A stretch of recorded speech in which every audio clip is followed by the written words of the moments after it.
not knowing that like Cristiano Ronaldo was going to be, I didn't even know who he was.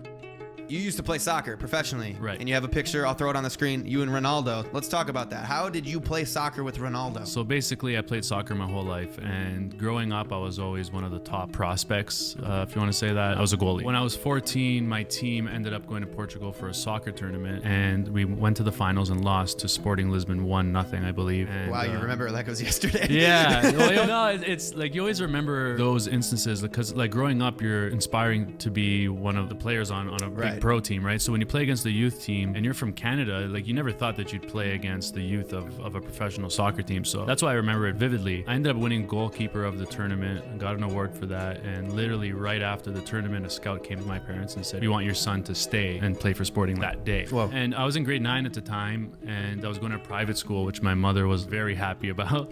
And she basically like turned it down, saying that there was no way I was able to stay there because, you know, it was such a short notice, and having a 13, 14-year-old son, making him stay like without preparing, you know, Right, it's yeah. kind of hard for parents to do Of that. course. So ended up coming back, finishing grade 9, and then I went to try out a year after. They told me after a couple weeks there that they wanted me to stay, and I ended up staying there, and not knowing that like Cristiano Ronaldo was going to be, I didn't even know who he was. Right, Like yeah. before I went there. 'Cause he was still a kid. He was 15 years old, 16 when I ended up moving there. Ronaldo is from an island in Portugal. Humble brag there. He's from an island.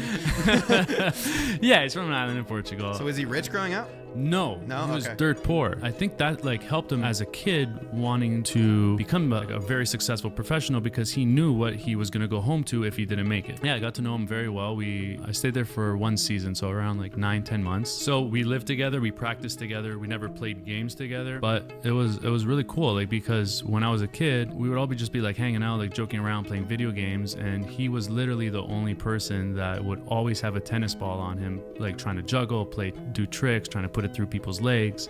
Whenever we went out, and we weren't allowed out, so we snuck out, he would always stay home.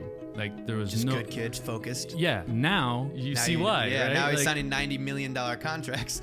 Right. So it was like I saw the dedication when he was an early teenager, and that dedication hasn't changed. It's probably even gotten better. More intense, Yeah, yeah. more intense. So I totally respect the guy, and it was great to grow up in soccer with him and other professional players. Through social media, we've all like remained in contact, which has been amazing.